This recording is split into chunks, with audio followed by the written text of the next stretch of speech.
Good evening, Camby. Welcome to the Canby City Council regular meeting for, June 16th, 2021.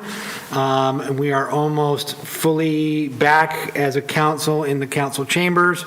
It was a little bit of, I'm trying to think, it was a little bit like kind of a back to school moment, being able to be back in council chambers. I almost forgot what I needed to do here. So yeah, rewalking the halls and figuring it all out. So if you please stand for the invocation and the Pledge of Allegiance, please. Jill, thank you so much. I am so glad to be back here in our council chambers. I especially just want to say thanks and prayers for the graduating class of 2021. It's been an incredible year for them, and I just ask that they be blessed in that they have safe summers and that the future continues to unfold and be amazing for the class of 2021. Thank you for all of us being gathered here, and we just ask for your continued provision. Thank you. I pledge allegiance to the flag of the United States of America and to the republic for which it stands, one nation, under God, indivisible, with liberty and justice for all. Okay, well, as I said, being back in the council chamber, so I think some of us that may be viewing might be going, why are you all still in masks? We're downgraded to, I think, the lowest level possible right now that we've seen in 15, almost 16 months. Part of that is that because of being in a public building, we still haven't had new guidance yet on what that's going to look like for us as of yet. We are confident and hopeful and confident that our next meeting, our first meeting here in July, we will be able to be maskless and set up fully on the dais and whatnot. So thank you to staff and to Gordon with CTV5 for the continued work on the technology piece. We've got some additional cameras so that those that are not able or to be in the council chambers are able to zoom in even moving forward. So this opens up a lot for us. As Councilor Parker pointed out a couple of meetings ago, that just the ability to have people zoom in, even consultants or people and whatnot that we maybe would not have access to normally. And so I think going forward, the investment in the technology that we have here is going to pay off in a lot of different ways. So again, thank you, Scott and Melissa and Valerie. Thank you for putting the work in. And Gordon, I know you're in the booth there, so thank you to you and CTV5 as well. First on the agenda is citizen input and community announcements. The first person is Paul I was even practicing it. Ilvasaker is here to just talk to us about the noise variance exemption. Did you want to do that now or wait when we got there? Let me ask you this. It's my understanding, because this is, if I'm saying it wrong, forgive my ignorance, consent agenda is different than my 3 minutes. Is that correct or not? So right now, so your 3 minutes, when you can wait when this comes up in the agenda, and we would absolutely give you time to talk at that point. Your 3 minutes there if you want. The citizen input piece is just our standard 3 minutes as well. So, well, then I've made a mistake here. So I got my father and me preacher. I'm way over 3 minutes.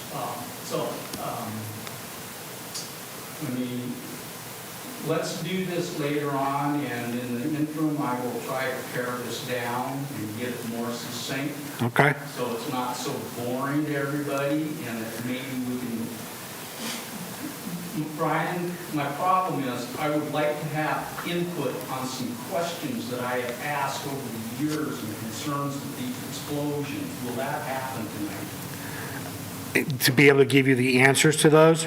I've asked questions countless times in many meetings, and I am still waiting to hear the answers from those questions. May I assume, and I know that's dangerous, that I could possibly get some answers tonight? I will say that we will try to do our darndest as I look at Joe to see what we can get answered for you. So, And I'm not trying to catch anybody. nope, I know you're not. You've been the word stalwart comes to mind in terms of, but just, consistent with us on this topic, and so straight shooter, that'll work too. If you're at 6 minutes or though, don't worry about paring it down. It's your call, because we've got budget approval stuff and a lot of items that are kind of before that piece. If you want to hang out and wait till that time in the meeting, that is absolutely A-okay. So. Okay, and then one other thing, and then I'll defer later on. This is to talk about adding more explosive devices to the school system as per graduation ceremony, is that correct? So the change that we're looking at is adding the language in there for the high school's graduation. Because right now, it's the language just talks about for the football games on Friday nights. So what has been proposed was to add the language in there to allow for the fireworks at graduation. And that's the only other time that they do fireworks is at graduation in the football games. So that's just language that was not put in there in the first place, and so that was a proposal by Councilor Bangs to add in the high school graduation component. So it gives them a little bit more flexibility on that piece of it. Yay. So. Okay, I will wait until it's on the agenda and then pare this down. Okay. Thank you. And we only have 2 hearings before we get to that, so. Can we ask how long you consider it, and maybe we can do that? Paul, how long do you think that is? After being here, and I have to say, it's more comfortable to see people here than it is for me to see a screen. It's easier. So I can leave out a whole bunch of stuff. I can even just get to the crux of the biscuit here because you've heard me long enough, and I can maybe even make it less. But I'm asking, you know what, let's just do this. Let me just come up and get this done. And I'm counting on the council members to hear this. The words are important tonight. So I will come up. Okay, All right. perfect. Thank you. I'm the mayor, I can make that call, so yes, come on up. Thank you, Frank. I control the agenda, gosh darn it. This is where I want it. All right, thank you. And Paul, it saves you from having to sit through 2 public hearings on budgets. So I'm sorry, what now? it saves you from having to sit through 2 public hearings on budgets to get to that item, so. Thank you. All right. Let me just, first off, I want to add to the congratulations to the senior class of 2021. Congratulations to the parents or guardians of these students. All of you have navigated to the finish line in an unprecedented year, and I appreciate that. So to you, hats off. This has got nothing to do with your celebration.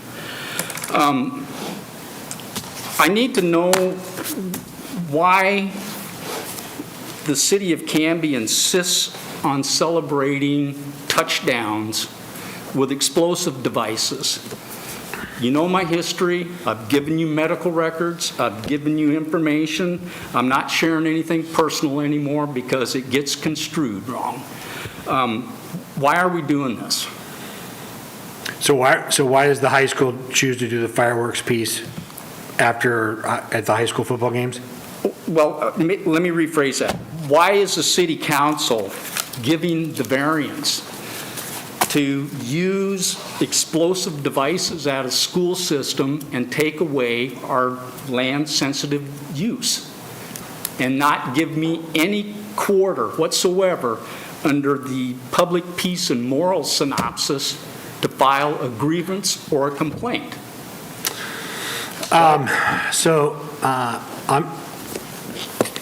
Paul, you owe straight answers, so I'm going to give you straight answers. This piece for the city of Canby, it is, my understanding has been fireworks have been going on since at least the 80s, if not longer. And so including the high school and their fireworks piece into the language of the ordinance was very similar to like what we did with the Clackamas County Fairgrounds and with their rodeo and the fair, and giving them a similar noise variance piece as well. And so why is that stand out versus why do they not just have to come every year and hear whether or not, like do a public hearing like we did recently for the wild hare? So the wild hares came and asked for a noise variance, and so we did, in essence, a public hearing, I think, to have anybody come and issue, words against that. We do that with the gator grinder as well. It's a fair question to ask. And in terms of when we were looking at the noise ordinance and adding that in, or adding those components of not just, we added government. So it was the city, the school district, and then the county with the fairgrounds. That's why it was added into the noise variance. So those three entities don't come back every time that they do need a noise variance. I asked the wrong question. Why is it acceptable to do this to our neighborhood? Why is it acceptable? I've heard tradition. I Sure, didn't sure. mean to interrupt you, Brian. I'm sorry. No, that's okay. I mean, why is it acceptable? I don't know if I have an answer for that, Paul. I think it's, I fall back on this as a tradition piece for sure. I think that it's, I don't know if one or two or, I don't know if I have an answer for that, Paul. I don't know if, as to Okay. why it's acceptable. I tell you what, let me see if I can navigate through this piece here, and thank you for trying. I appreciate it. Yeah. If I go off the rail tonight, I would appreciate it if somebody kindly stops me. I'm not going to do it. I'm going to hold my best here. Let me start, and if you would like, you can start the clock. I'm going to go back to the original ordinance, the amended ordinance, and the purpose of that is I will get to it and tell you why this language is so important and why we need to be held accountable to this language. And we're not being that way.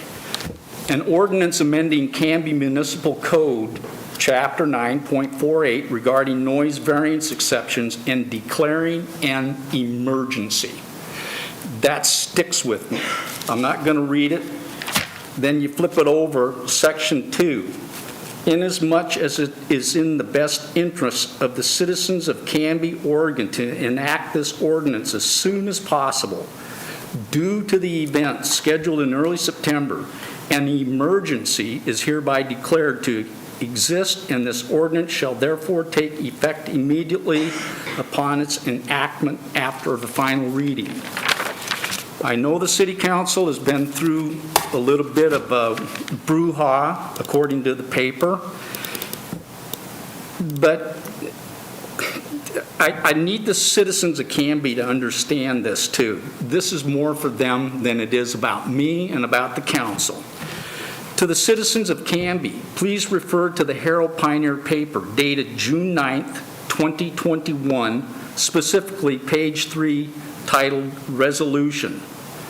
The comment that Kathleen, and I hope I'm saying this right, Jeske made was spot on. The council acted quickly again, not in succinct order with one another. That hurt. That really bothers me.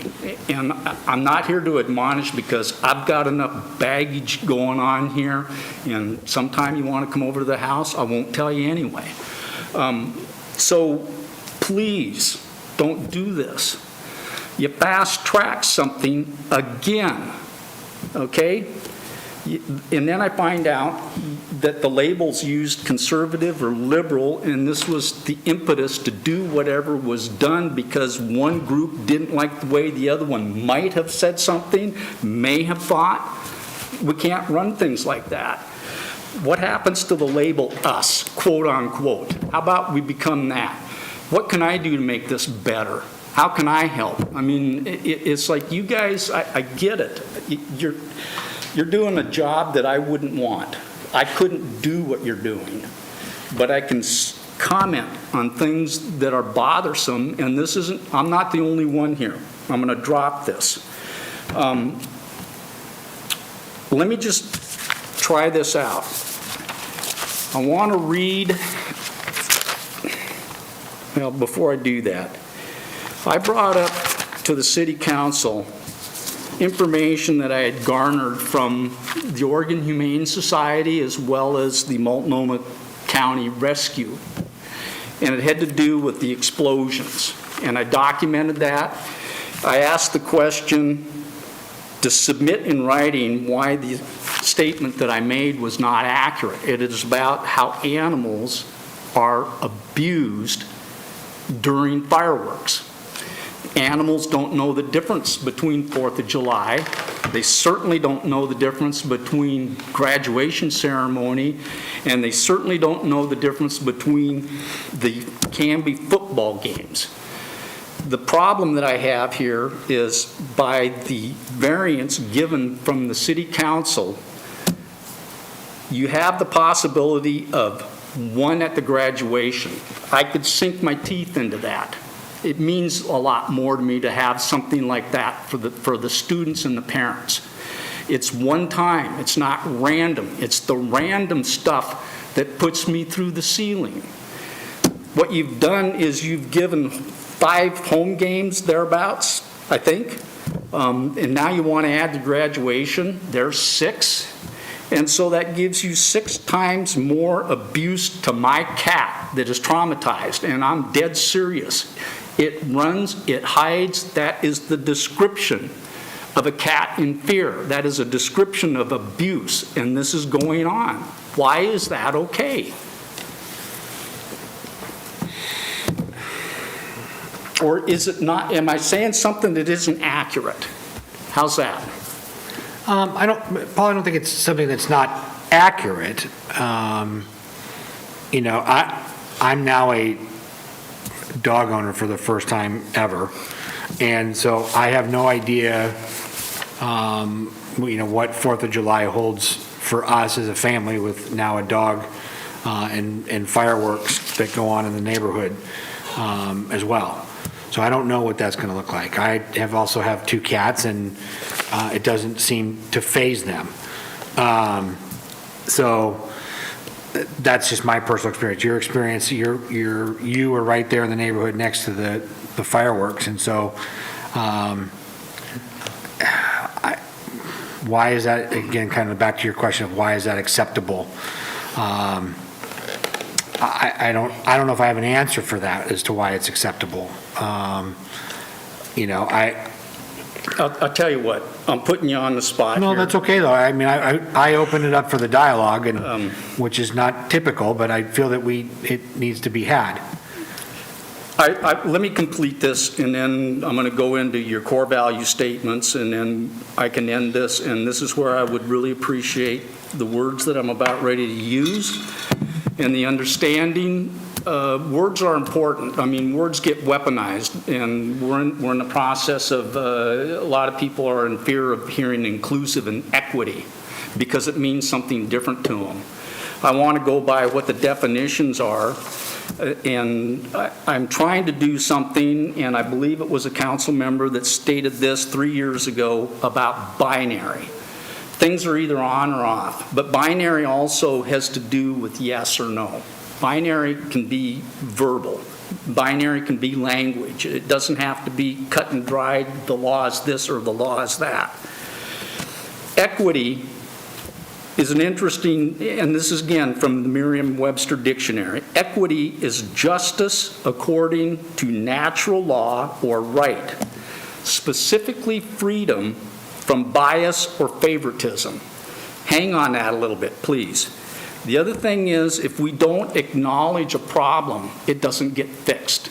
If this doesn't get acknowledged, it doesn't get fixed. So please bear that in mind.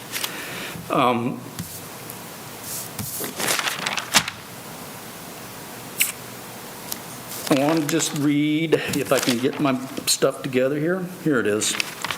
Let me just read this. This is a review, and I'm sorry for it if that bothers you, from the Pamplin Media Group, quote unquote, the Canby Herald. The Quiet Zone project at important downtown intersections located on the north side of Camby, that's me putting that one in, will create the need for a series of safety improvements that will allow passing trains to go through the heart of Camby quietly, instead of blowing whistles as they approach these intersections. The cost estimate is $1.38 million. I propose that the City Council add one more quiet safety zone to the 3 quiet safety zones that are the railroad crossings located at North Elm, North Grant, and North Ivy Street. The 4th quiet safety zone is our neighborhood, located on the south side of Canby. I'm sure my neighbors, to include their loved ones and their pets, an assisted living complex, a fine veterinarian clinic, and the Church of Jesus Christ of Latter-day Saints will not mind if we aren't as important as the others. When you allowed explosions to occur in our neighborhood, which is located in a noise-sensitive land use area, you took away our quiet safety zone. Why is this okay? I'll leave that rhetorical. This feels like segregation. The north and the south has been divided before. The Mason-Dixon line belongs where it is. It doesn't belong here. This feels like segregation. This doesn't feel inclusive. This is not equity. It's despicable, basically. Your core value statements. Let me read the schools. Canby School District shall promote non-discrimination in an environment free of harassment based on an individual's race, color, religion, gender, sexual orientation, national origin, disability, marital status, or age in its programs and activities. Free of harassment, an environment free of harassment in its programs and activities. That is to include me in this. That's the neighborhood.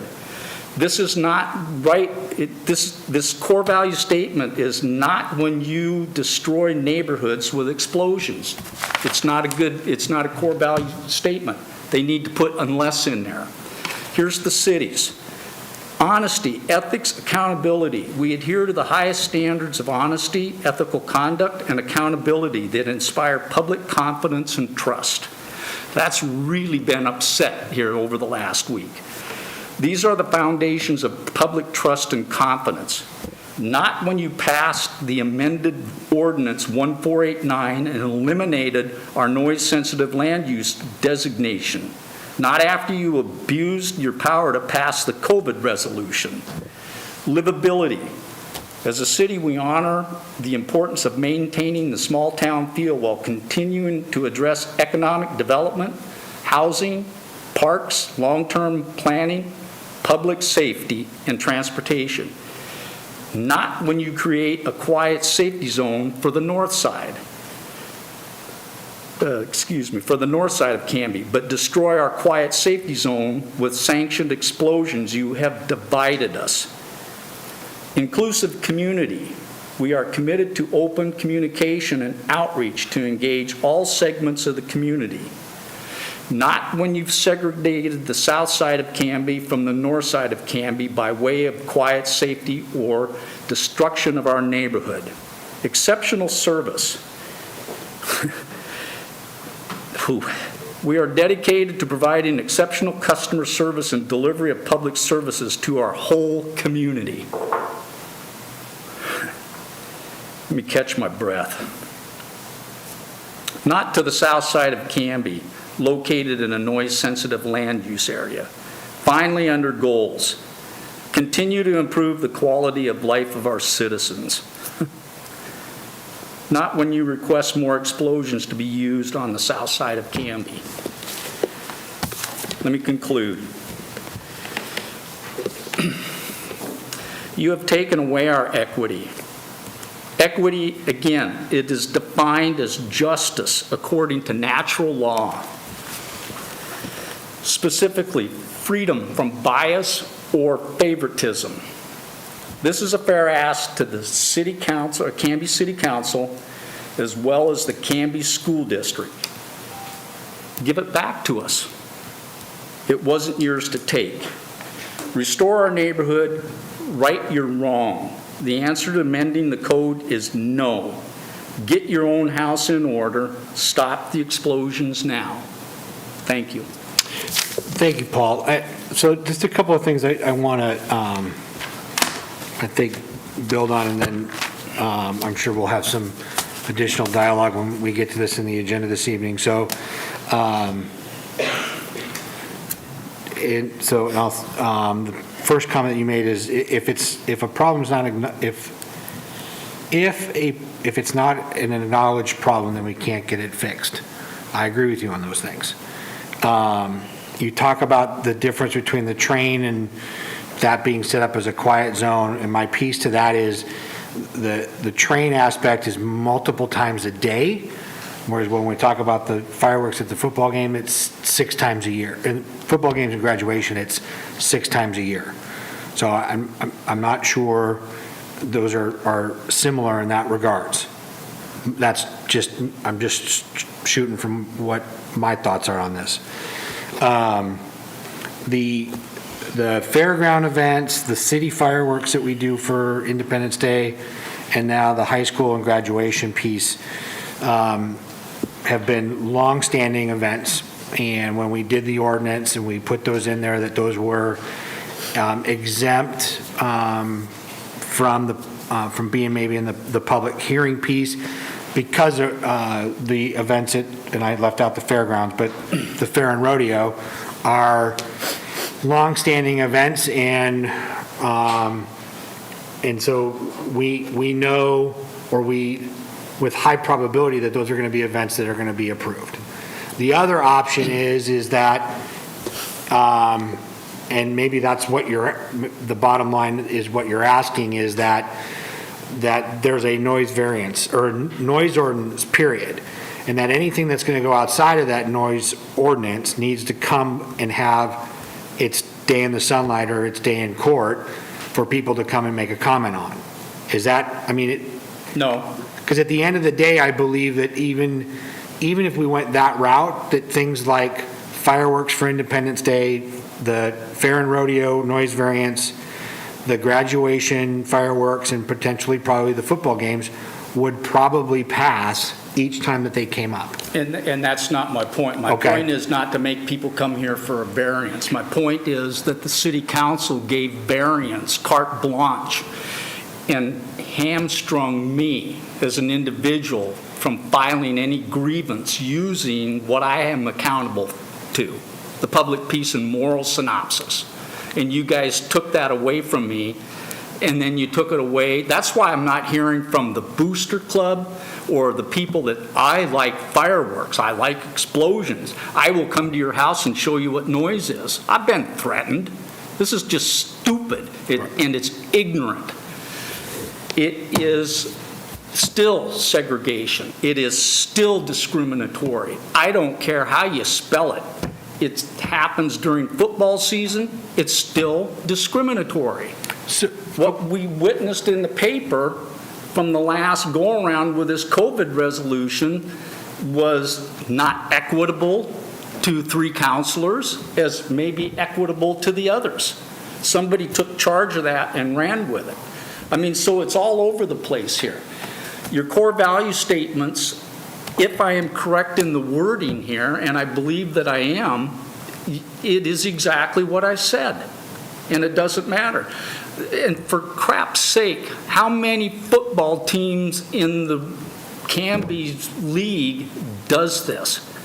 That- 0, I believe. well, that I don't know. I don't know. I believe it is to be 0, and if I'm wrong, I'll eat my words.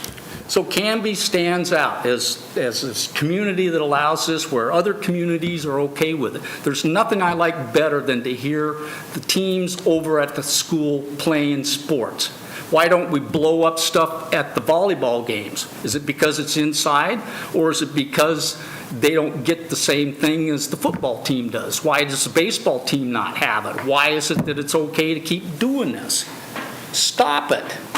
So Stop it. So at the end of the day, Paul, it's just it's a matter of not having it to begin with. That is the correct assumption, yes. Well, I'm not trying to, I don't want an assumption. I guess I want to understand that your ask is that we don't include the high school in that noise variance piece and that they don't get to do the fireworks at all. How about this for a compromise? Let's go with the graduation ceremony. I will support that. You want to blow stuff up in my neighborhood, abuse my cat one time.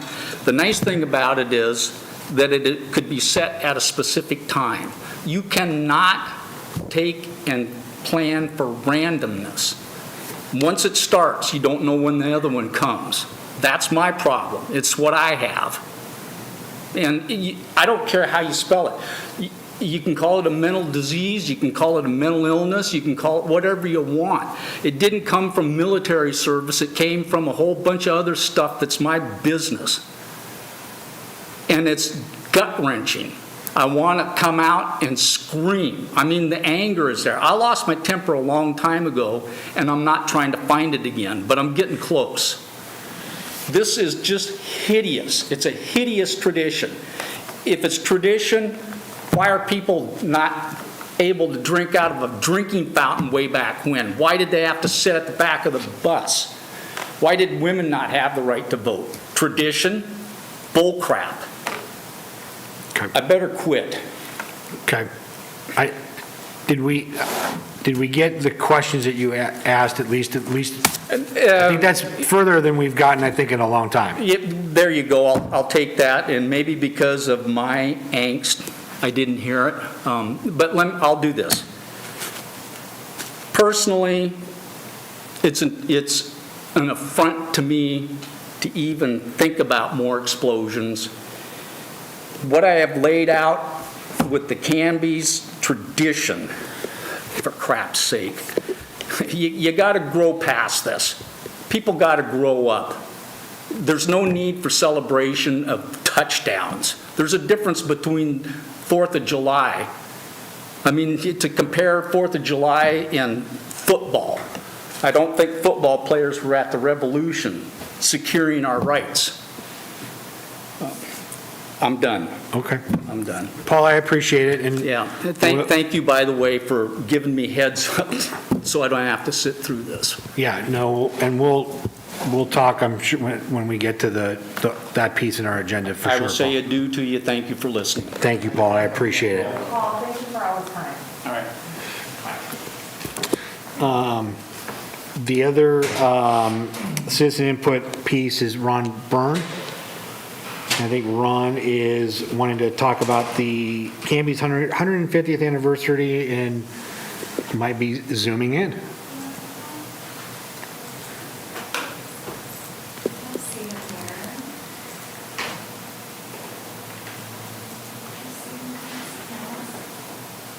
You will sit Yeah, they're not mentioned. down. No. It's not listening. Okay. All right then, perfect, thank you. Then we'll move into the approval of the consent agenda. Mr. Mayor, I move to approve the consent agenda that includes the minutes of May 19th, 2021 session of the City Council regular meeting. I'll second.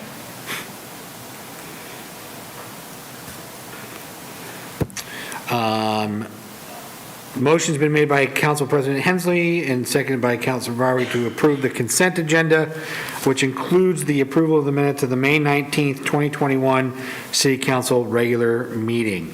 All those in favor? Aye. Anyone opposed?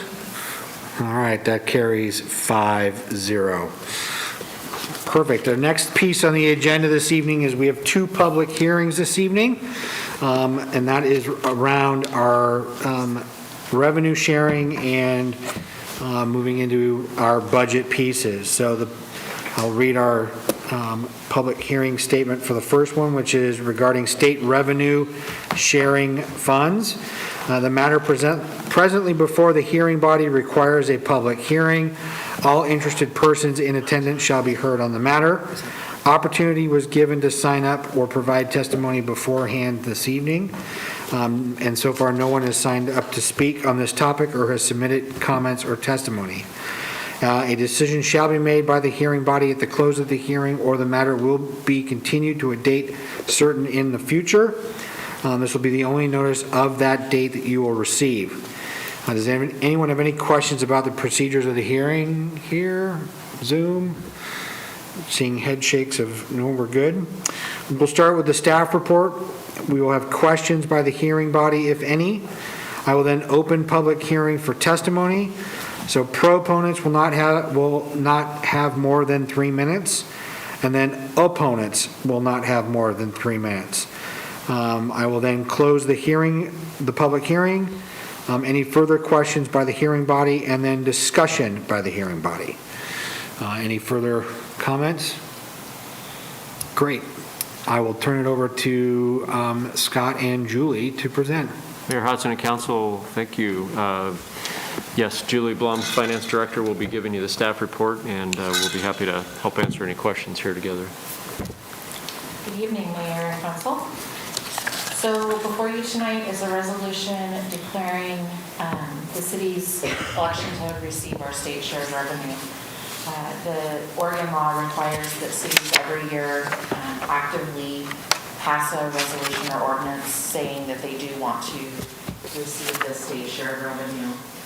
It mainly comes from liquor taxes, and the estimate for the city of Canby for next year is about $1,000.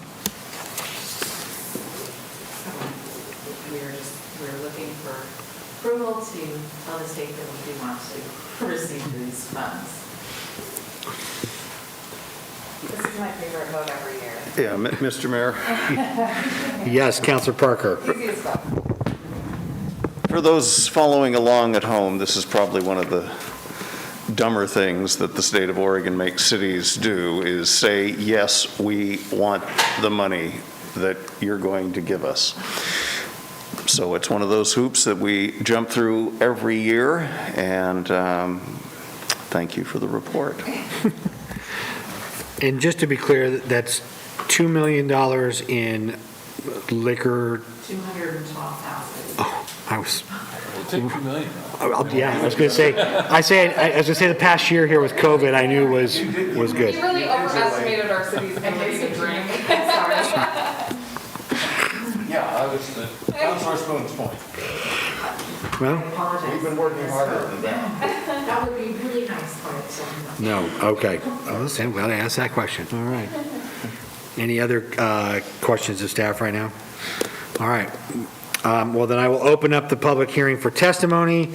As we said, there's been no proponents or opponents to not accepting state revenues, which I think we are good to go on that piece. So I will close and end the public hearing. Any other questions of staff? Any discussion at this point? No, you want the motion later? Yeah, we'll do. Resolutions, Yeah, we'll do that later, so, okay, perfect. Our second public hearing this evening is regarding the 2021-2022 fiscal year budget as approved by the Budget Committee. The matter presented before the hearing body requires a public hearing on this as well. All interested persons in attendance shall be heard on the matter. Opportunity was given to sign up to provide testimony earlier before tonight's meeting. At this point, no one has signed up to speak on this topic either for or against, or has submitted comments or testimony for or against. A decision shall be made by the hearing body at the close of the hearing, or the matter will be continued to a date certain in the future. This will be the only notice of that date you will receive. Does anyone have any questions about the procedure of the hearing? Okay. We will start with the staff report, then we will move into questions, if any, by the hearing body. Then I will open up the public hearing for testimony. Again, proponents will have not more than 3 minutes, and opponents will not have more than 3 minutes. I will then close the public hearing, any additional questions to be asked, and then discussion by the hearing body. Any comments? We're good? All right. With that, I will turn it back to you, Julie and Scott. Thank you again. So tonight is our annual adoption of the city's budget for the fiscal year 21-22. And this process is started back in, I'm sorry. The process is started back in December for us. And takes us multiple months to put the budget together for the city for the next year. And we bring it to Budget Committee in May. We have 2 meetings this year in the evening and thoroughly went through every department and reviewed the projects and programs that are going to be accomplished this year. And the Budget Committee approved the budget as presented to them.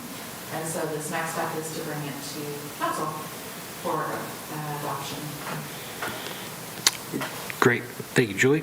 Questions of our finance director? Yes. I have a question. First off, thank you for all of your hard work. Sorry. First off, thank you for all of your hard work on the budget. I know that everyone here and on Zoom appreciates the work you put in. One of the ongoing conversations we have, as silly as it may sound to someone that didn't listen to the budget meetings, is the cemetery fund. So Scott, Julie, are we working towards having a work session on how we address cemetery moving forward?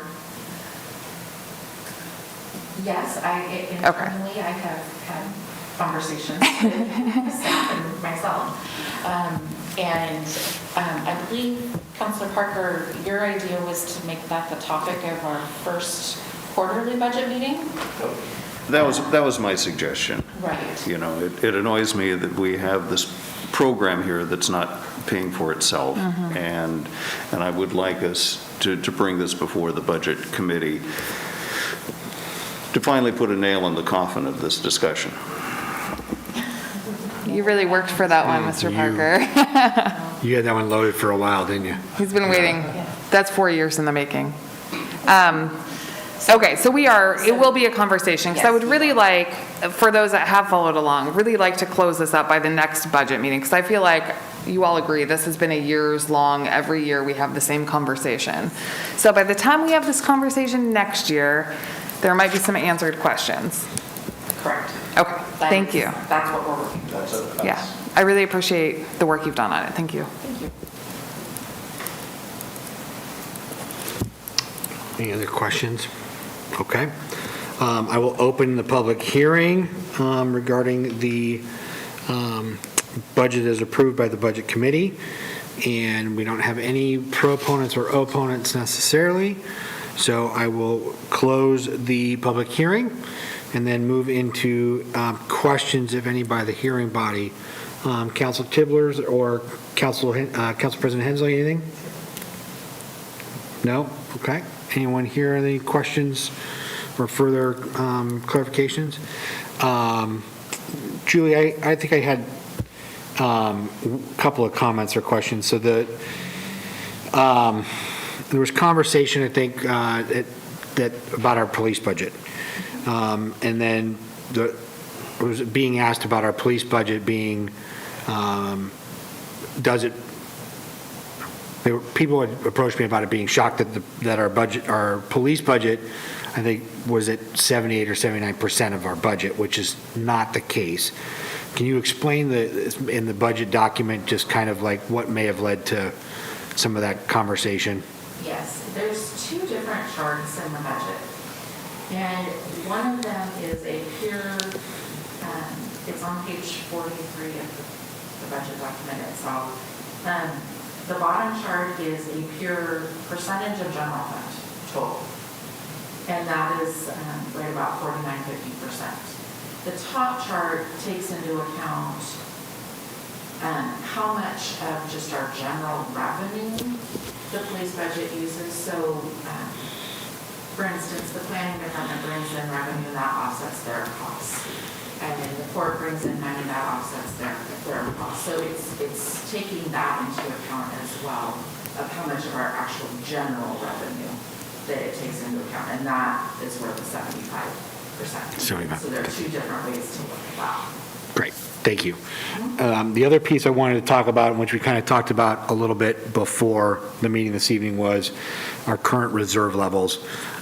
Here for the city of Canby, we are currently sitting about 28-29% reserves.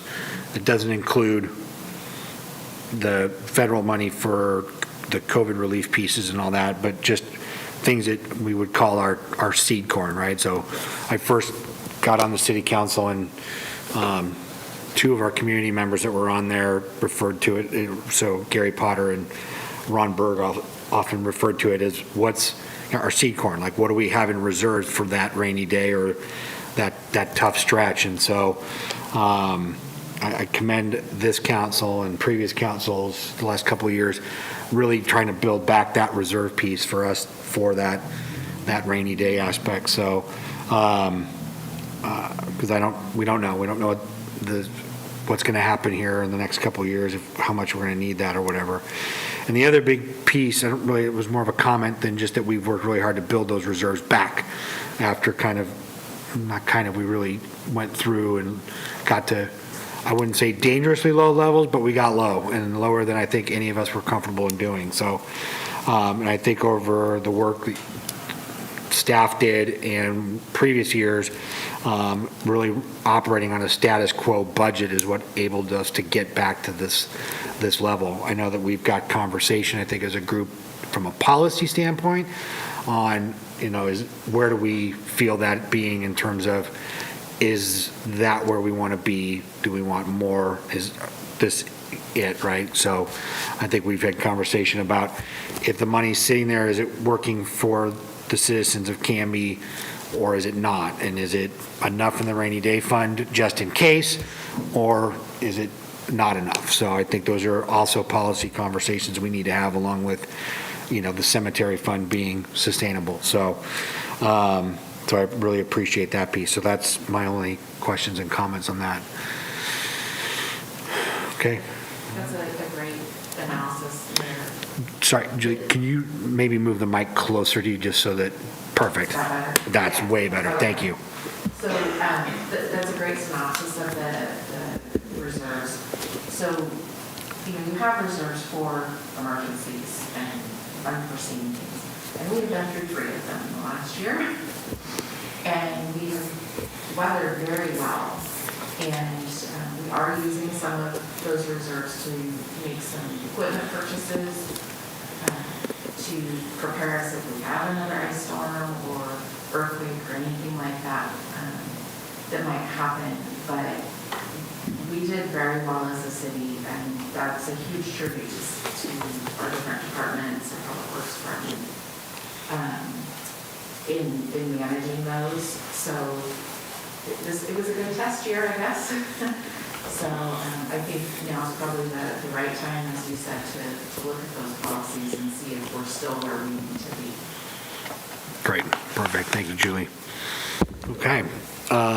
Approving these 2 public hearing items come up in our list of resolution aspects, so we'll do that here when those come up. And I think, Julie, you'll be hanging out in case one of us thinks of something else to ask you about the budget, so, which we have a tendency to do as a group. Okay, well, we'll move into ordinances and resolutions, and then, so the first ordinance is number 1558, an ordinance amending Canby Municipal Code, Chapter 9.48.050A regarding noise variance exceptions for the first reading. And Scott Archer and Joe Lindsay are here to present. Mr. Lindsay. Hi. Hi. Yeah, so this came about because Councilor Bangs really tried to work with the school to make sure that they were going to approach the need for getting a variance around the graduation fireworks that they wanted to have in celebration of graduation. I think it's helpful for anybody who was here or listening online, that the one kind of dissenting voice on allowing exemptions for fireworks actually thought that graduation itself was actually a good idea to have fireworks because it's such an isolated event and controlled, and probably more in line with celebrating something that is long-standing, like 4 years of working through school to get to that point versus just, catching them all for a touchdown. The school has a long-standing practice of having fireworks because of Western fireworks in town.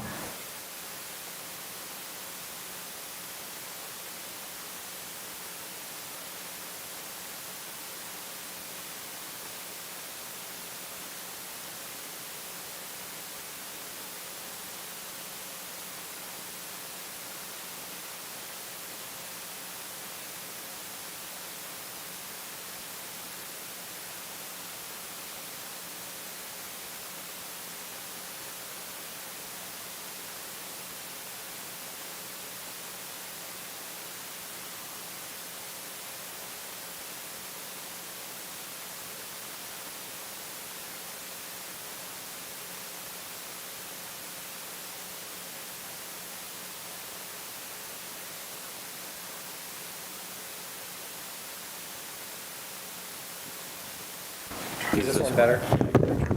Okay. We're going to test this out. Is that better? Okay. Well, and maybe it's better for the broadcast. But I think this body at the time had decided that recognizing a past practice and just not, from the city's perspective, just making more bureaucracy for the other political body to come in and apply for something that the body was inclined to give every time was a waste of resources and time for everybody. So I think that is probably the justification at the time. The body changes over time, so you guys are allowed to change that. It's within your power. You got a home rule charter, so you can decide whether or not you do that or not. Currently, it allows for the fireworks at the football games. This ask is to just simply add what has also been a past practice, and which is a controlled setting of a single event once a year to actually honor the kids and celebrate in a pretty controlled way. So this is yet another kind of extension of that, albeit a slight one because it is one moment. And so I am asking you guys to just revisit whether or not you want to, and I think Your Honor said this earlier when Mr. Yevesiger, Paul, he a nice gentleman and actually super polite, and he really believes in this, but in your colloquy with him, you did say, this council seems to be inclined, if the school district had to come in and go through the rigmarole, you would be inclined to just allow it anyway. Unless and until that changes, it makes the most sense to not layer bureaucracy on top of another political body here in town that's just serving all of our constituents and doing it in a responsible way. So that's my report if you guys have any questions for me.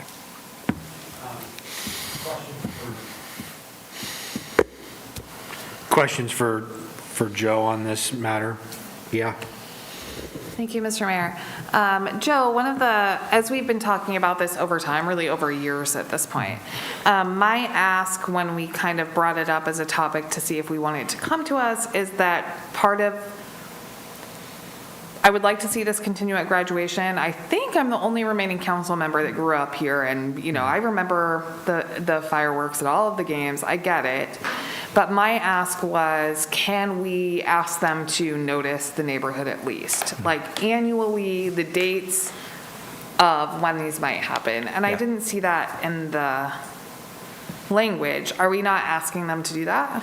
Well, I believe as a courtesy, they have reached out, and I think they reach out to, our SRO also goes out and reaches out in particular to Paul. But the school district, my understanding was they try to reach out to neighbors who have, complained or otherwise have extended the idea that they would like notice because of, one reason or another. It didn't get codified in there because for one, this time around, it was a Counselor Banks, why don't we just add this one word? And so it kind of flowed out of his activity on it.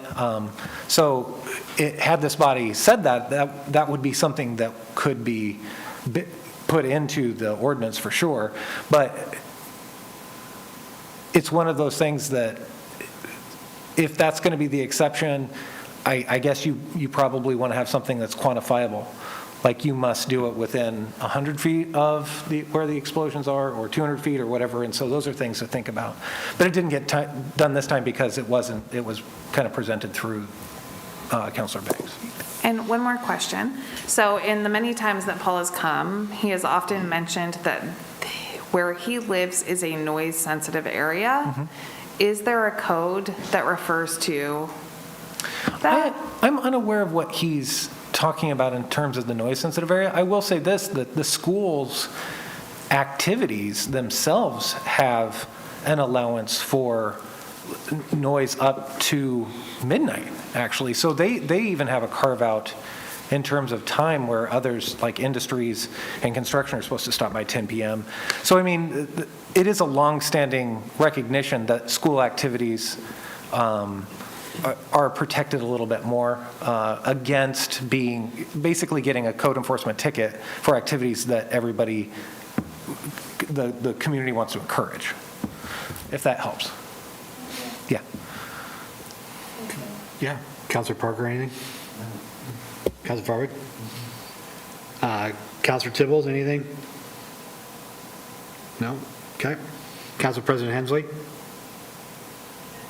nothing other than I want to point out that people are like to meet that they can't hear. Oh, no. Okay, so, Ironic that we're talking about. Counselor Hensley, we just switched out mics for staff about 3 minutes ago. Has it gotten better? No, there's still, Okay. had two people text me going, what happened to you two? Oh, so it's even the whole broadcast? Yes. Oh, okay. Hopefully Gordon hears that. Oh, I see him. Yeah. A text from, yeah, it's fixed, no. Okay. I just thought it was ironic, we were talking about a noise ordinance and you can't hear it. yeah, thank you, Counselor Hensley. The joys of this being our first trial run with being able to do a hybrid with being partially live, partially on Zoom, YouTube, and who knows where else we might be. So thank you for that heads up. Joe, I have two things. Okay. Paul brought up you referenced like, okay, so is it a matter of coming before the council for Fair and Rodeo, Canby Independence Day, 5 football games and a graduation? That wasn't the piece. It was the not having them at all. I hear it. I totally understand the ask.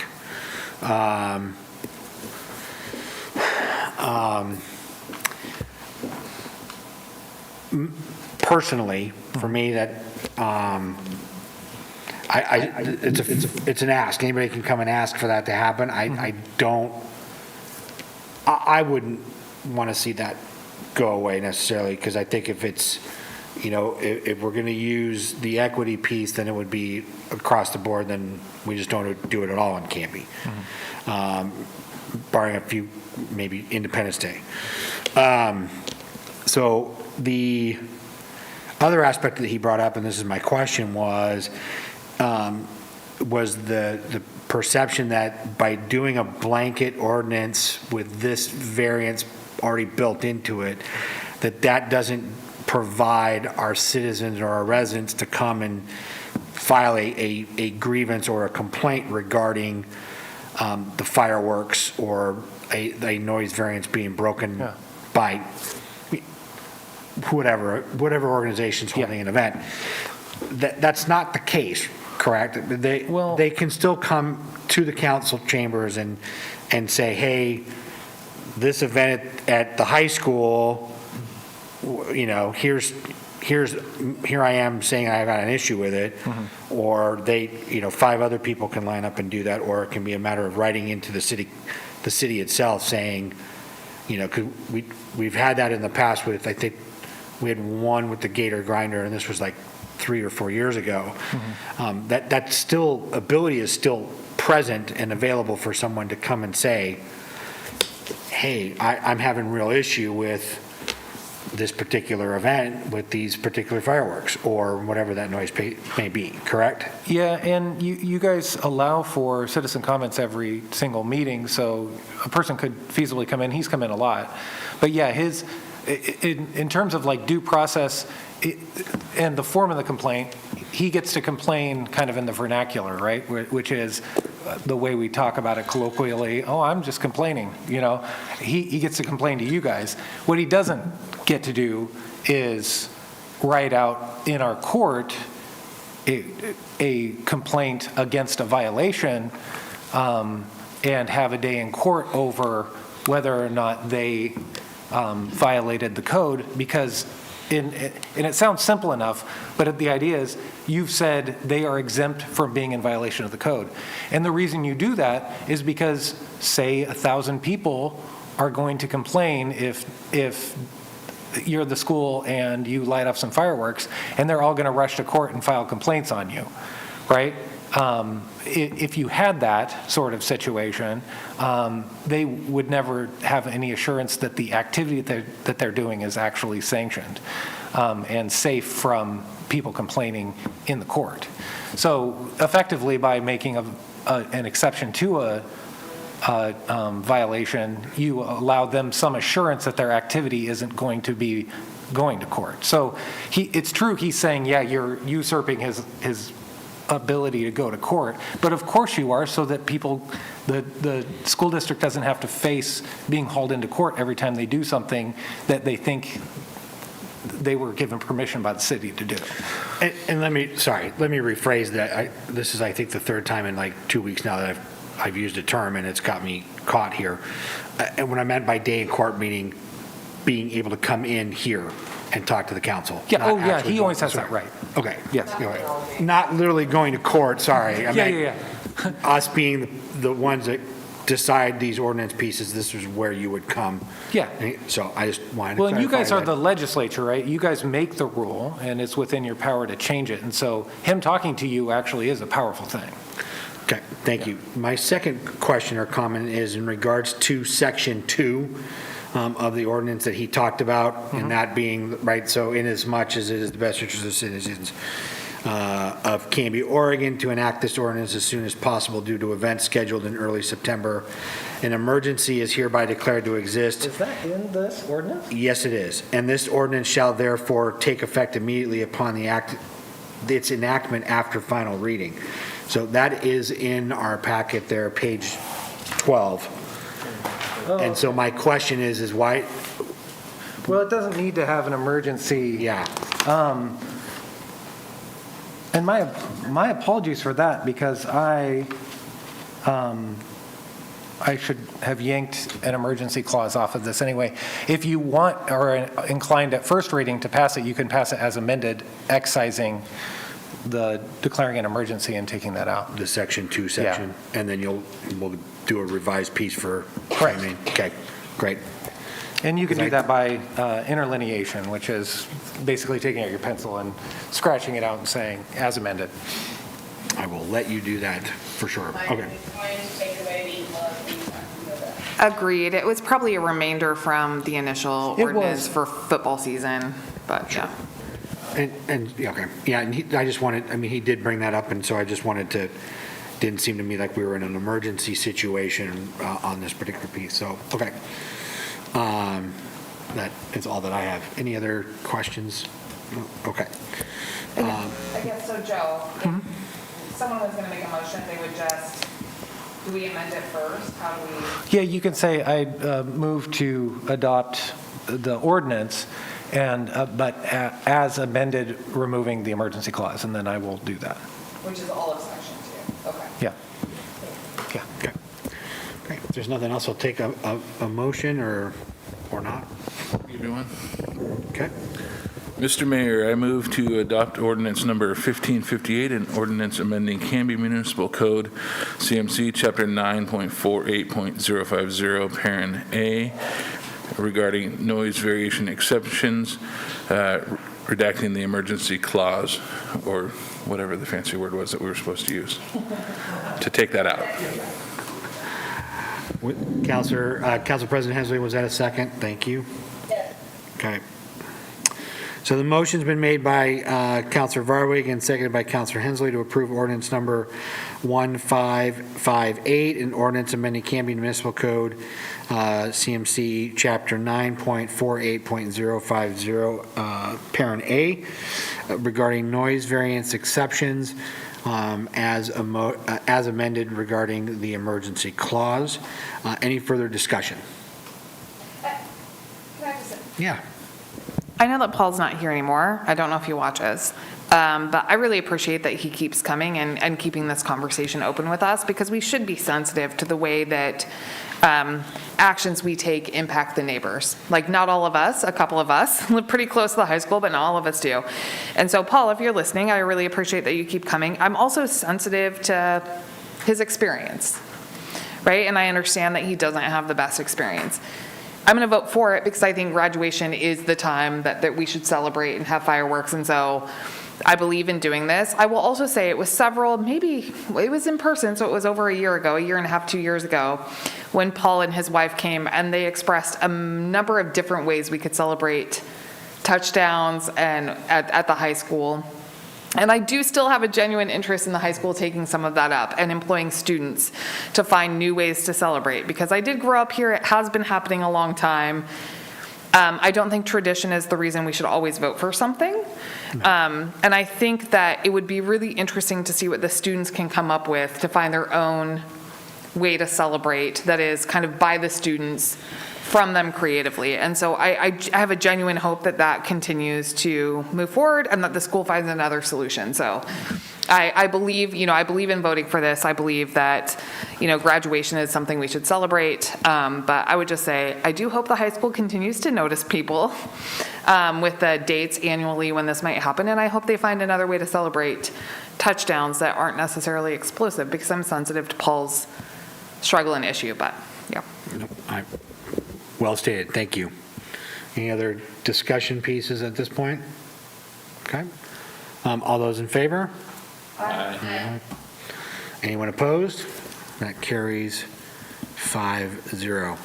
Next up is resolution number 1350, a resolution adopting the budget appropriation transfers for the 2020-2021 fiscal year. And I believe Scott and Julie. It is the Julie show tonight, isn't it? It is, yes. Again, Mayor, Julie Blums, Finance Director, and actually this and the 4 following resolutions are all related to the budget. So I'll just turn it over to Julie and help answer any questions. Thanks, Scott. Thank you. you Sorry might- about the issues with the audio. We're writing down notes on what we can fix for next time. You're so. still going to probably need to pull that a lot closer to you. Yeah, it's like, All right. I may break the 6-foot rule here, but. no, you got, yeah. Okay, so this resolution is for an appropriation transfer. I usually do this the very last meeting in June, one final one for the current fiscal year. And there's a couple of items. So for our court department, amazingly, our collection agency has done very well for us this last year. And so the cost that we budget for their fee, we need to increase because they have continued to collect, but it is offset with the revenue that we're we're receiving as well. In our planning department, we've got some professional and technical areas that need additional appropriation.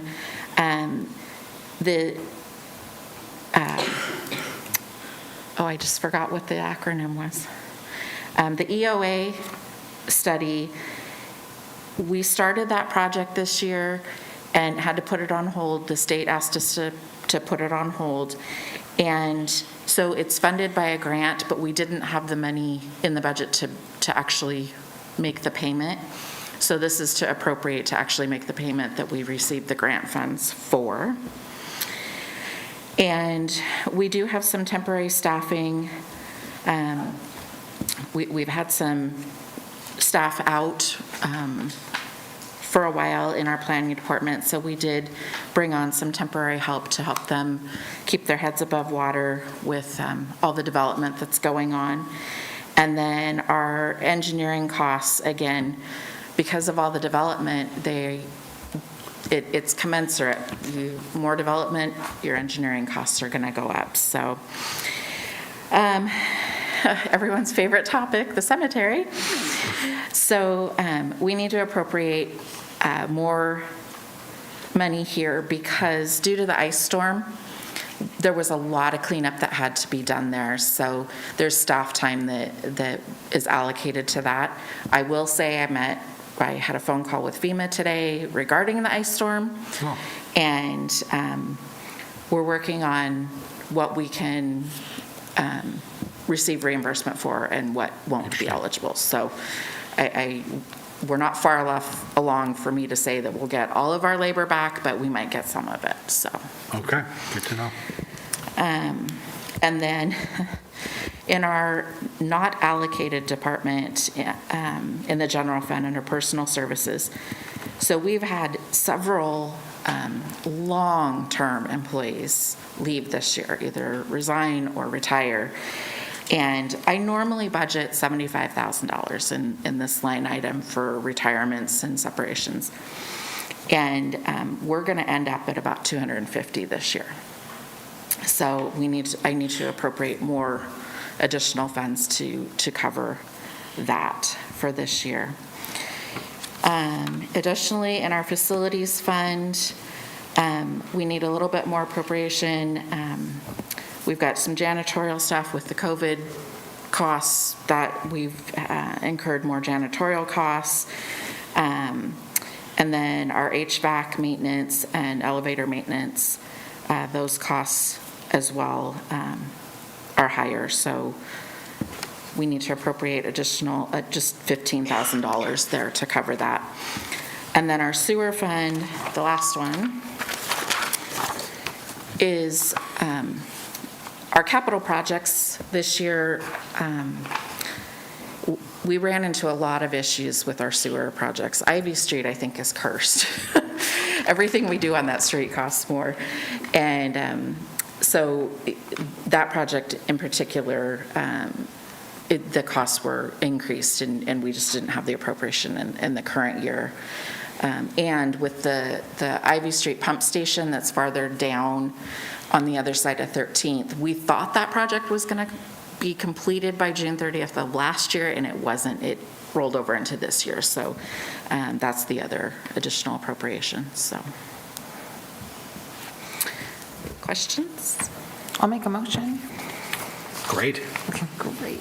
I move to adopt Resolution 1350, a resolution adopting budget appropriation transfers for the 2020-2021 fiscal year. Thank you. Thank you, Councilor Parker. Motion's been made by Councilor Spoon and seconded by Councilor Parker to approve Resolution 1350, a resolution adopting budget appropriation transfers for the 2020-2021 fiscal year. All those in favor? Aye. Perfect. Anyone opposed? That carries 5-0. Next up is resolution number 1352, a resolution declaring the city's election to receive state revenue for fiscal year 2021-2022. We just held a public hearing on this, and I will reiterate, we are getting $212,000 this year, or that's our estimate for the year. And this is our annual resolution telling the state that we do want to collect that money. Yes, we do want that motion. money. Yes, Counselor I Spoon. move to adopt Resolution 1352, a resolution declaring the city's election to receive state revenue funds for fiscal year 2021 to 2022. Thank you, Counselor Varwig. Motion's been made by Counselor Spoon and seconded by Counselor Varwig to approve resolution number 1352, a resolution declaring the city's election to receive state revenue for fiscal year 2021-2022. All those in favor? Aye. Anyone opposed? Passes 5-0. Next up is resolution number 1351, a resolution adopting the budget, making appropriations, and imposing and categorizing taxes for the 2021-2022 fiscal year. Again, we just had a public hearing on this as well, and this is our annual resolution to adopt our budget beginning July 1st of 21 through June 30th of 2022 for the city. And this includes allocating our taxes and for our swim levy and for our permanent rate for the city. I move to adopt Resolution 1351, a resolution of the City of Canby adopting the annual budget, making appropriations, and imposing and categorizing taxes for the fiscal year 2021 to 2022. Thank you. Thank you, Counselor. Motion made by Counselor Spoon and also seconded by Counselor Varwig to approve resolution number 1351, a resolution adopting the budget, making appropriations, and imposing and categorizing taxes for the 2021-2022 fiscal year. All those in favor? Hey, make a comment Sorry, first. discussion? No, just if someone wasn't watching, our budget's available online. You can visit it. We've had multiple budget meetings. There's a lot of conversation available, but it's all very public. Please go peruse. Yes, please do. Thank you for that. All those in favor? 1, 2, 3, 4, 5. Perfect. Anyone opposed? That passes 5-0.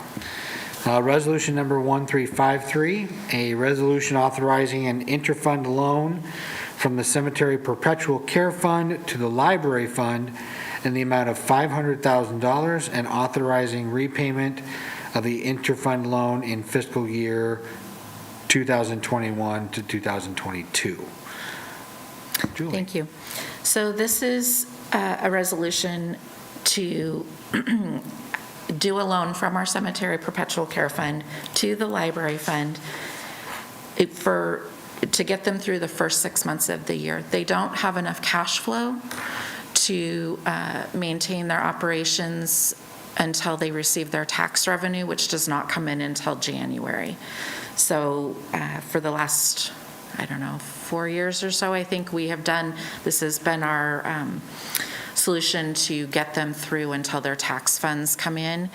And once they are received, then this loan is immediately paid back and the interest is made whole for the Cemetery Perpetual Care Fund. From the library district funds, Yes, right? from the library funds. From the library funds, perfect. Okay. Mr. Mayor, I move we approve Resolution 1353, a resolution authorizing an interfund loan from the Cemetery Perpetual Care Fund to the Library Fund in the amount of $500,000 and authorizing repayment of the interfund loan in fiscal year 21-22. Motion has been made by Council President Hensley and seconded by Councilor Spoon to approve resolution number 1353, a resolution authorizing an interfund loan from the Cemetery Perpetual Care Fund to the Library Fund in the amount of $500,000 and authorizing repayment of the interfund loan in fiscal year 2021 to 2022. Any further discussion, thoughts? All those in favor? Aye. Anyone opposed? That passes 5-0. Next topic is consider resolution number 1354, a resolution setting fees for services and repealing resolution number 1284 and all previous resolutions adopting a master fee schedule.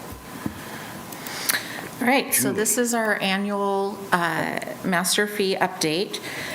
Last year, we did not do this because we were in the middle of COVID and had no idea what the impact was going to be on the city and our citizens.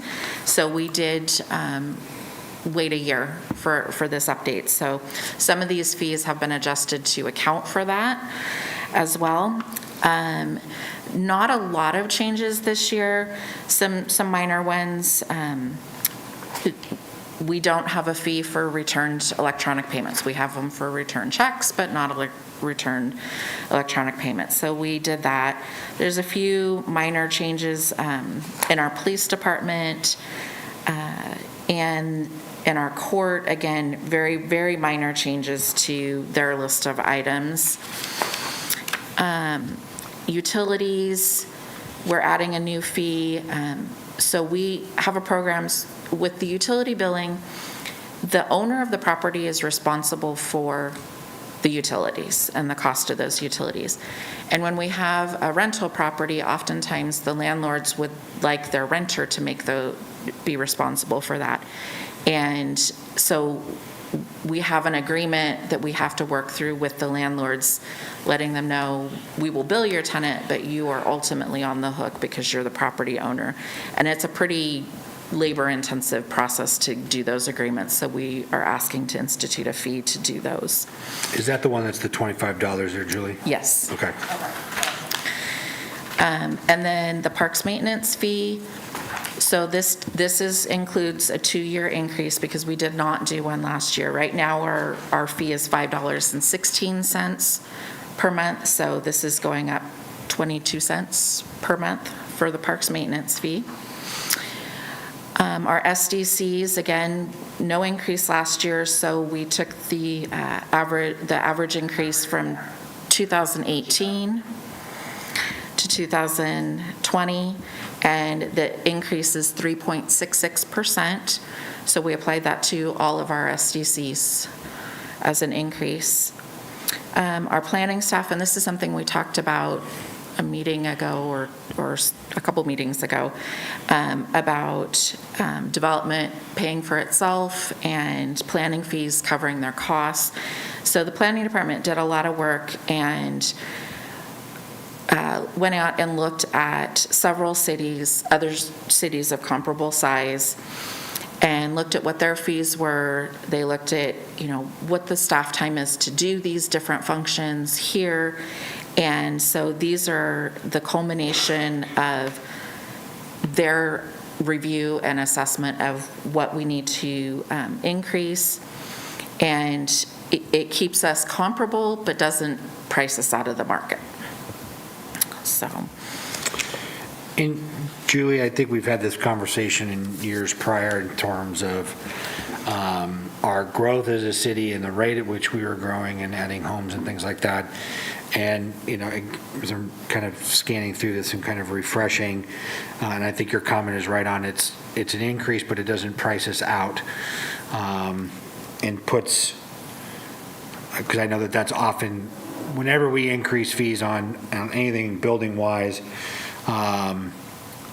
we undoubtedly, the collective we, staff included, usually hear from the building community the increases. But I do think, again, compared to other communities, we are still lower than most, but not, because I think we learned a lesson several years ago when we were very, I think we were skewed. We were very low, and we were not recovering our costs for what it takes to get everything from a single-family home to a large business put into our city. So I appreciate the look at the deeper dive this year and where we're at with it. So I will thanks say to the this is planning team, not 100% cost recovery. No, I know that we're not there, yeah. And We're not quite there yet, but it gets us a little bit closer. well, and again, with the fees and things like that, because I talk about it with other mayors, is that when you defer increases, that's still going to come due at some point. The piper needs to be paid. And when you go from minimal to no increases, then all of a sudden you do a 25% hike. That's why I personally I'm not a big fan of waiving fees and things for periods of time to encourage development, because I think at the end of the day, we still are going to have to pay for those in some fashion. So I, again, appreciate the deep dive and continue to look at these aspects. So thank you.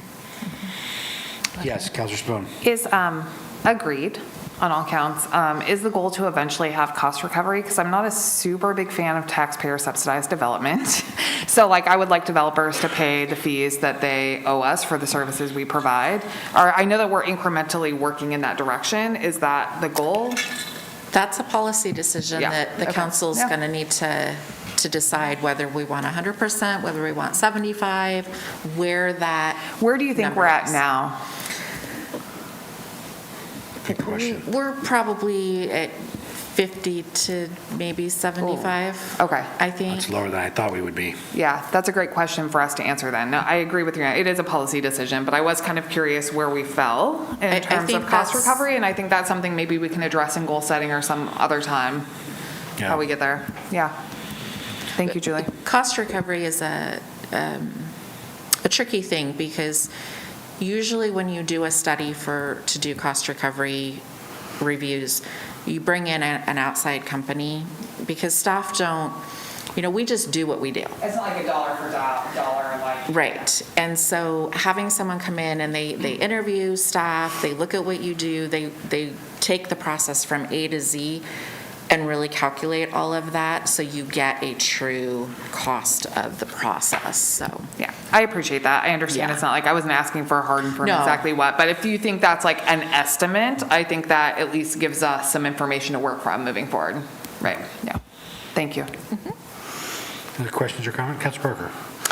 Yeah, I think I've been the one who's probably been the most radical on getting us to full cost recovery. I don't like the idea of outside developers coming into town, making money off of the properties here and selling properties, and then taking off. If I could, if my attorney would let me, I'd write an ordinance that would actually charge a surcharge to out of town, but I'm told that would not work. But I think you've done more than I would have expected this year with the fees.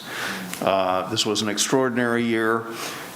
We had a lot of high demands on staff, and I hope you felt me pulling off the accelerator a little bit on this. But as the years go on, I think I would like to see that percentage refined where we are, and also a dollar amount of how much in dollars the existing property taxpayers are paying to subsidize developers to come into town and make money. Now, if there is a public policy decision for us to do that, okay. In the olden days, it used to be, well, we want people to build houses in town. Frankly, I think we could double our fees and people would still come in and build houses in town. This is so desirable. So anyway, my pressure, I hope you felt backed off a little bit this year, but as we move ahead in the next year or two, of at least making an informed public policy decision. If we don't want to go to 100%, then we tell the public, we say, you're going to be subsidizing every house that's built in Canby with your funds, because we are not asking developers to do that. And I think as we move forward, hopefully in a more relaxed fashion out of COVID, that our budget committees will become information pieces that will allow us to move into some pretty sophisticated policy issues. So I'm satisfied with the work that you've done so far on this. In fact, you've gone beyond what I thought we could do this year, so thank you. Absolutely. Great. And Council President Hensley? Yes, I just wanted to clarify. Julie, did I hear you say, is there an increase in the parks maintenance fee? Yes, there is. This is the annual increase that's built into the ordinance that calls out that increase. And the total increase is 22 cents up per month. So we're increasing a fee that, okay. I will be a no on this because I didn't agree with the fee in the first place. It should have gone to the voters. I'm ready to vote whenever the mayor's ready. Any other questions or comments? Yes, Councilor Tibbles. Yeah, I'll just explain my vote ahead of time as well. I will be a no. I wasn't present with the park maintenance fee, but I hold that if it's going to be a fee attached to, if I had been, I wouldn't have supported it. So just to stay true to how I believe in policy, when you're having a fee that has an increase, it should go to the voters. I think we have smart voters and they make the decisions and not necessarily on us on this. So just based on that principle, that's why I will be a no vote. All right. Thank you, sir. Appreciate that. I'll make a motion. Thank you. I move to adopt Resolution 1354, a resolution of the City Council of the City of Canby, Oregon, setting fees for services and repealing Resolution 1312. The motion has been made by Councilor Spoon and seconded by Councilor Parker to approve Resolution 1354, a resolution of the City Council of the City of Canby, Oregon, setting fees for services and repealing Resolution 1312. All those in favor? Aye. Anyone, and those opposed? Nay. All right, that carries 3-2. Final resolution of the evening is 1355, a resolution extending workers' compensation coverage to volunteers of the City of Canby and repealing Resolution 1338. Scott. Thank you, Mayor Hudson. I'll just give you a quick staff report, and if needed, Mr. Lindsay can also help answer questions. The city provides workers' compensation coverage, not just for staff, but also to all of our volunteers, our elected officials, and our city's boards and committees. The coverage is provided through CCIS, City County Insurance Services, and the city, or excuse me, the city's insurance provider requires that we have a current volunteer resolution on file every year, and so this volunteer resolution needs to be updated. It simply acknowledges who and what we cover through that volunteer workers' compensation coverage. So I'll just ask for your approval of that, but as I said, Mr. Lindsay can answer any legal questions. Okay. I move to adopt Resolution 1355, a resolution extending workers' compensation coverage to volunteers of the City of Canby and repealing Resolution 1338. Thank you. Second. Thank you.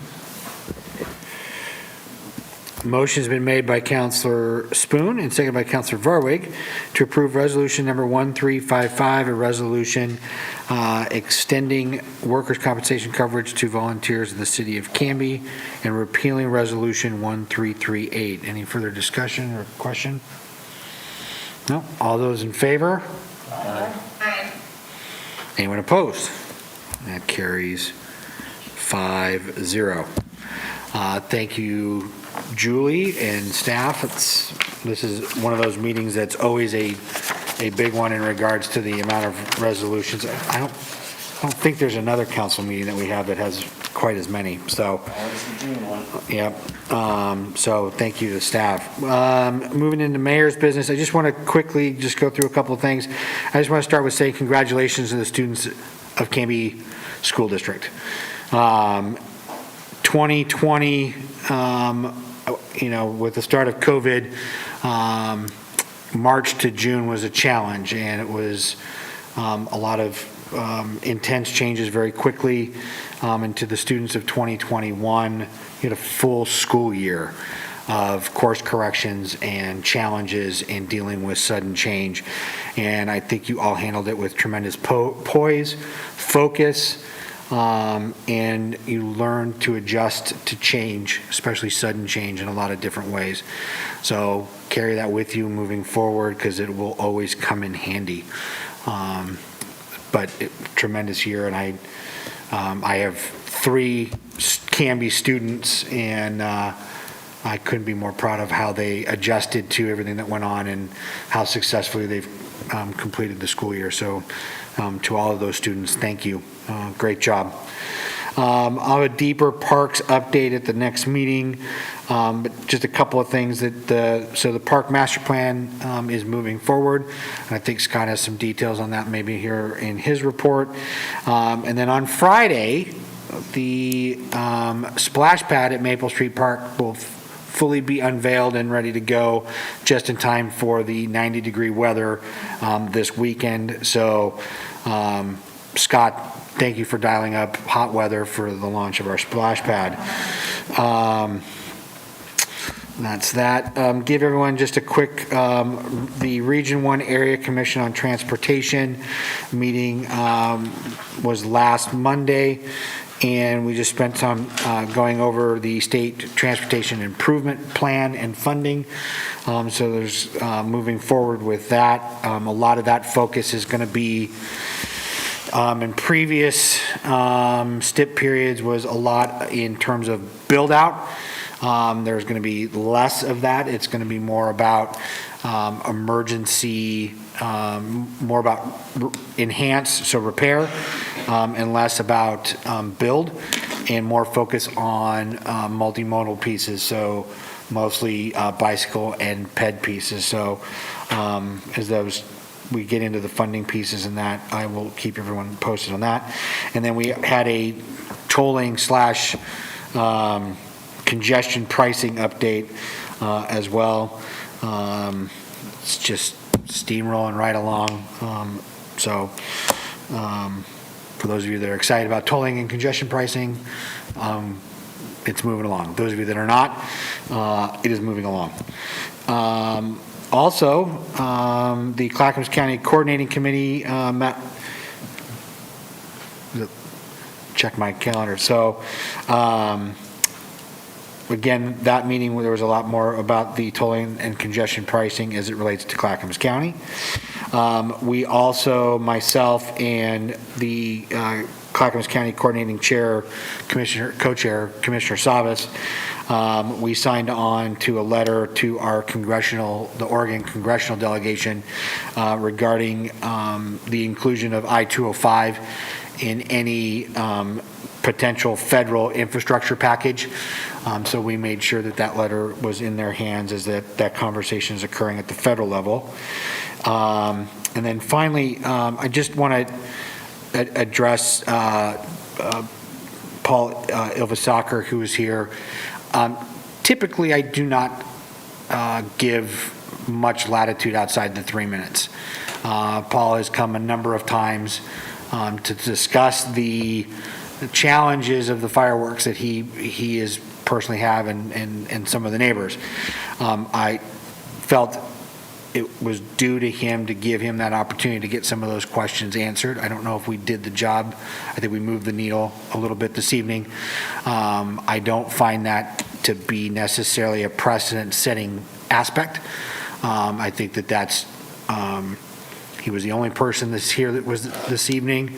We've made short order of the events that we are in our agenda, and I think that sometimes we've got to allow people or individuals their time to speak freely on a matter, and so that's why I allowed that piece to continue the way it did. So if I as a mayor and as city councilors,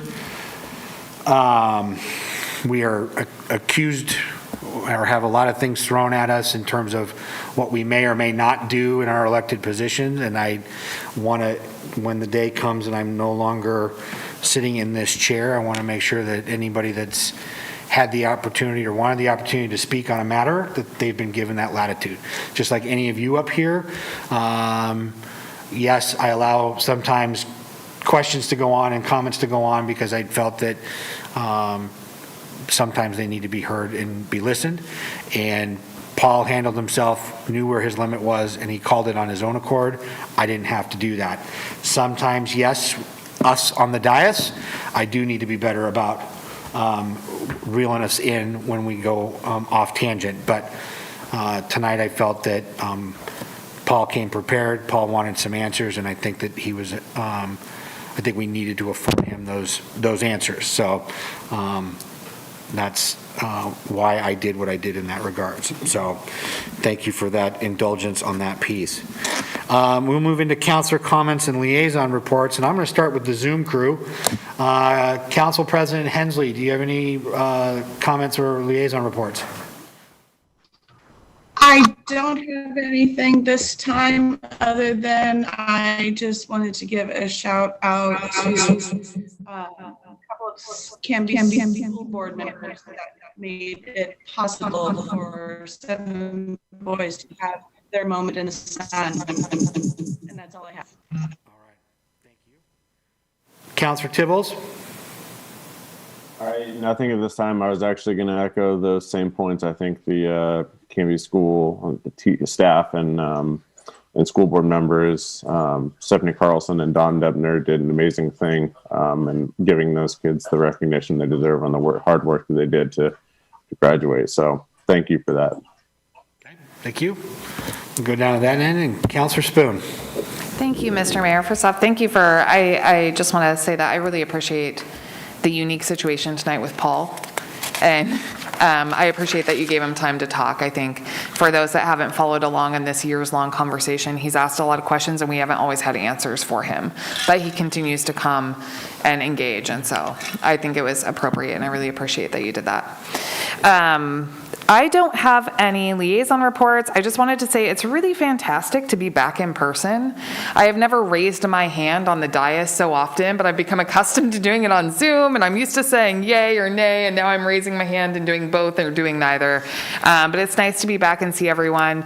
And I think that's a special thanks to everyone in Clackamas County and Canby who made their personal choice to get a vaccination. As I am often seen saying at home, a shot in the arm is a ring in a local cash register right now, and our businesses are opening back up. I know a number of local business owners who are breaking records right now, record dollars over the last few weeks, because they're able to open up and people are excited to get back. And so just thank you for everyone that made that choice, because it's made a big difference to local businesses. So. Thank you. Councilor Parker. Yes, I agree with the idea that it was appropriate to have Paul speak to the point that he had everything off his chest. I don't, if it came down to a vote, I don't think it would be one that would be an answer that he wanted. We can't always give citizens the answer they want, but I think it was a gracious decision, certainly within your authority as presiding officer to do that. So I think that was good judgment on that. Yeah, I wanted to thank Valerie, Melissa and Gordon for working on this hybrid and throughout the year. The computer and technology challenges have been immense. And I'll say again, Scott, if we need to make some additional infrastructure technology investments, I will certainly look positive upon any budget request for that. Part of the transparency that we have to offer is bringing people this, and particularly on YouTube. That when I run into people and I say, how do you know about these things, is that they do increasingly seem to be watching this on YouTube.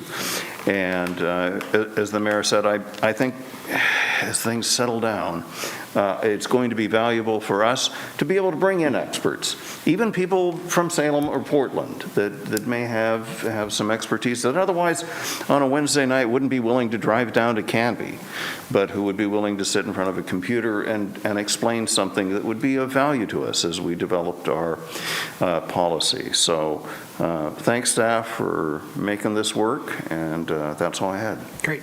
Thank you, sir. And last but not least, Councilor Varwig. Thank you very much. Well, I want to add to that and say thank you to Taylor and the crew at Kintech as well. I know this last year. Yes. I was wondering who that was. That is Taylor from Kintech, our IT company. And I know that, one of the beauties, we talked about it when we did our, their contract, is that they're not to exceed. And so I know these guys gave us a lot of free time this last year because we hit their limit and they didn't give us a lesser service. So thank you to Taylor and your team as well. Thank you. Just a short report, CTV, Gordon is telling me that they are looking into putting a CTV studio over at the high school and teaching kids how to run it.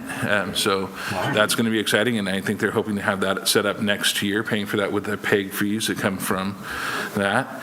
And a lot of people have noticed on some weekends that there's been these, long things blocking the middle of the city, the trains. It's been a big deal. I would just want to say, as far as the fire department, they have made a commitment, as long as there are trains, if they realize that there's a train that's going to be blocking for some time, they're going to station aid car on the north side to make sure that we respond on time for anything there. So if you happen to see a train sitting for a long period of time, let the fire department know so that they can get a aid unit up there, but they are paying special attention to that as well.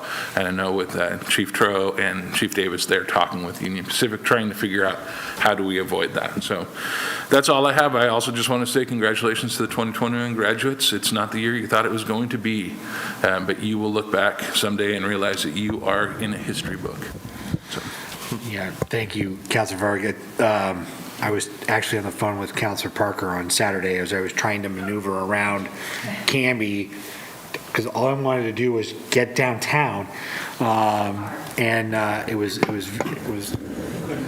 I couldn't find a way around. I couldn't. It's usually Barlow or Territorial.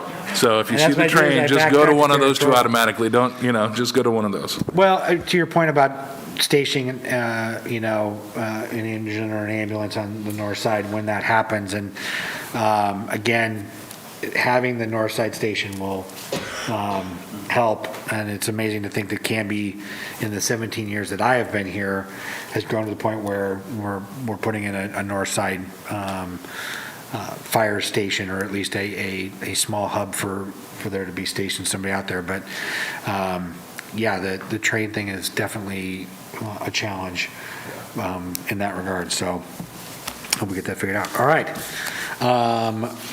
Next up, closing this out, our city administrator, Scott Archer.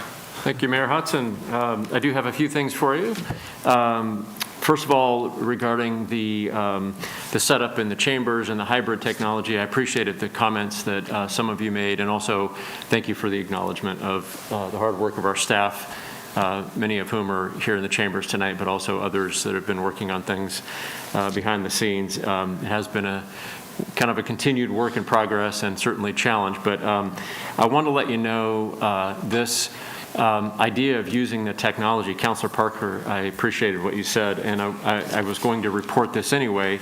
It wasn't just because of what you said, so thank you for the sort of tee up on that, which is the setup that you're seeing is a kind of a temporary bridge to a more permanent solution, and we actually have ordered some different equipment that will be more permanent.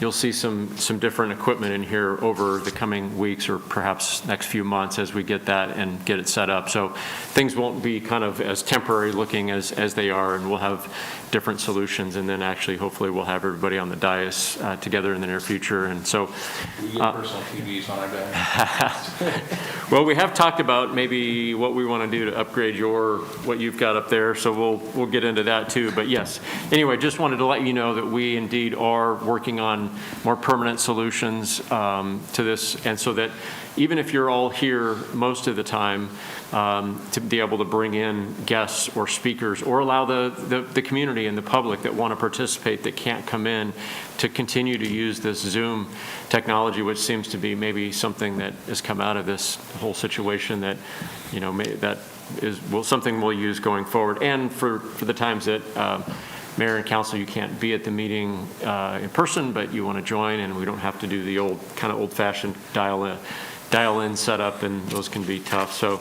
anyway, acknowledging that that's where we're going, and so you'll see a progression of that. Next, I want to just say a thank you regarding the budget process. As you all know, Mayor and Council, this is probably the biggest effort that we do all year, kind of on a basically an annual basis. If, you know, almost as soon as we adopt the next budget, we begin sort of on the next budget cycle again, not quite literally, but almost. And so it's a huge lift. And under Oregon budget law and all of the good fiscal practices and fiscal management that we are required by law to do, but also just as a good practice, it's a huge lift. So thank you to all of you, Mayor and Council, for all of the good work, not just through, you know, adopting the budget, but leading up to it, and of course throughout the year of keeping tabs and managing and helping guide with policies and so forth. Thank you to the Budget Committee members who participate and help this process. And I think, as has been discussed, we're going to look to engage them not just once a year, but more often and perhaps on more regular basis throughout the year. And then lastly, thanks to Julie Blums, Finance Director, her finance team, for all of the effort that goes into putting together all of the budget materials and documents. But also it's a collective effort with our department directors and managers and lots of staff. And so it's just such a tremendous effort. And then to get here and be able to adopt, it really is a major lift and takes a lot of effort. And it's a team effort. So thanks to everybody involved. Next, the Mayor, you mentioned the Parks Master Plan. Just briefly on that, things are moving. Again, we've hired the firm Green Play, which is a nationally renowned firm that does Parks Master Plans for communities. I have worked with this firm in other places, and they do a very good job. We had our first staff kickoff meeting with the consultant officially today. That really puts things into full motion. They'll begin their process soon we'll begin with them publicizing public input, meeting with our Parks and Rec Advisory Board. I know they're very anxious to work with this group and engage. And there's going to be a very extensive and visible public process in a number of different manners over the coming next several months. And I won't get into details tonight. We're still kind of hammering out some of the final details, but we're going to begin relatively soon. And I will, of course, notify all of you, Mayor and Council, but more so, we're going to make sure that we're putting good communication out to the community. This is a really important process for us to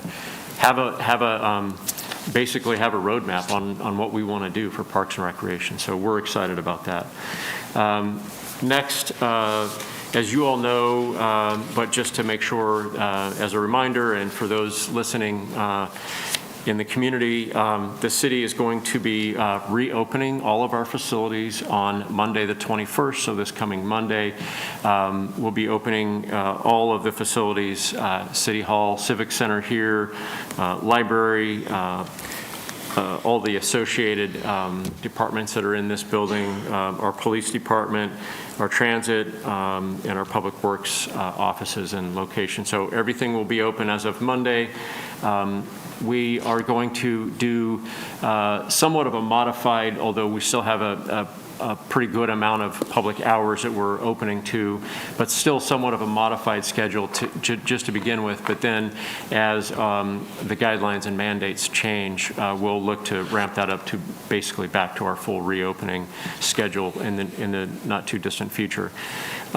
With the opening, as I've notified you, Council, but again, maybe for public information here, we are also tying in relocation of our municipal court from the police department building to this building, the Civic Center. We are doing that. We're moving staff and administrative functions on the 21st with our reopening. Court is still being held virtually for the time being, and that will begin to move towards in person, and that will take place in the chambers here, as was always envisioned. When this building was designed and built and opened, it was always envisioned that court would be here, but for various reasons, it ended up at our police department, and I think we've worked through through all the issues to make it work well here. It really solves some issues with the perception of separation of powers. That's really the biggest issue, is having your judicial branch, if you will, in your executive branch or your law enforcement branch in the same building, and kind of having to go to the police station for court is not a best practice, and it's not an ideal thing. So I think it really helps with that. And then there's some administrative efficiencies realized as well with the staff being in our administrative staff here at the Civic Center. So that will be, so people will, when we issue citations, we'll begin writing this address instead of the police department address as the place to appear. The last thing I have is kind of goes back to something we talked about at urban renewal, but I want to mention it also in the city council meeting, because the council and the city was attached to the action related to the refinancing of the urban renewal debt. As reported earlier, the process of refinancing our urban renewal debt and the opportunity to do that triggered a review of our city's bond rating, which is in essence our city's credit score. And the review of that caused us, led to that bond rating being upgraded one step. And we were already in a high category, but it just pushed us even a step further up. And what that means is the city has done a great job of managing its finances. We've been fiscally responsible. We have good reserves. We've been good and smart with other bonds and credit that we've had in the past. And what it really means is when we go out for any type of bonding, or what that really means is go for credit, if you will, or loans, it gives us better rates, which leads to the refinancing news that I shared with you earlier, which was, and again, the city council had to take partnering action with the Urban Renewal Agency to do the refinancing of the urban renewal debt. And when we went into that, we knew we were going to do pretty well because of interest rates being so favorable. But yesterday, our bonding agent went on the market, on the open market, and sold our bonds, or sold our loans, and received very favorable news. We anticipated a savings of interest in our refinancing of about $5.5 million, and in reality, we came out about $6 million to the good in savings. Actually, $6,076,000 to be exact.